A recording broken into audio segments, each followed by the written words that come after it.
the shadow in the mirror. When I started my new job at an old library, I couldn't have imagined that I would become part of such a strange story.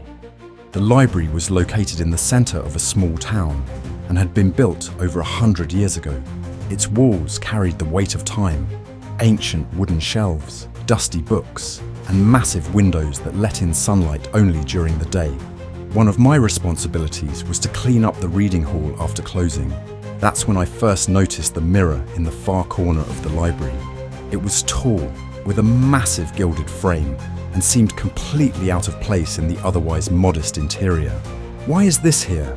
I asked Mrs. Fletcher, the librarian who had been working there for decades. She hesitated, avoiding looking at the mirror, and answered shortly, "It's part of the library's history, just don't touch it."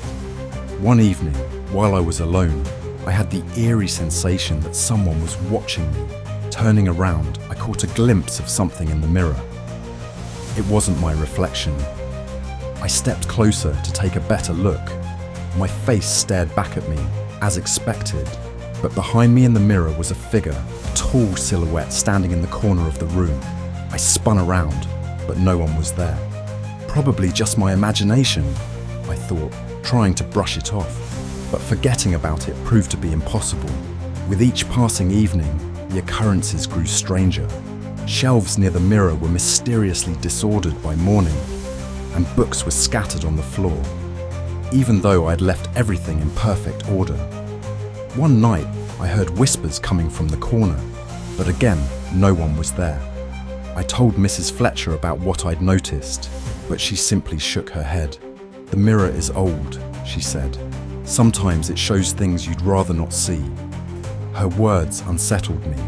I decided to dig deeper into its mystery. In the library's archives, I found a mention of a woman named Annabelle, who had worked there almost a century ago. People said she was obsessed with the mirror, spending hours in front of it, as though she saw something no one else could. One day, Annabelle vanished without a trace. All that remained were the drawings and notes she had left behind, scattered around the mirror. Since then, strange occurrences had been attributed to the mirror. Some believed her spirit was trapped inside it. Others said the mirror revealed hidden truths about those who stood before it. One evening, I decided to stay after hours and confront whatever was happening. Standing before the mirror, I gazed at my reflection. At first, everything appeared normal, but after a few seconds, I saw the silhouette again behind me. I asked aloud, "Is someone there? Who are you?" A faint message began to appear on the glass, as though written by an invisible hand. "Help me." A chill ran down my spine, but I didn't run away. Instead, I whispered, "How can I help you?" The shadow in the mirror began to shift, and I could make out the face of a young woman. It was Annabelle. She looked at me with pleading eyes, though her lips didn't move. In one of the archives, I had found an old note stating that the mirror was created to seal away painful memories. It occurred to me that Annabelle might have been trapped by her own fears or sorrow. I brought a candle and an ancient book of incantations I had found in the library. According to the text, a spirit could be freed by forgiving oneself or someone who had caused pain.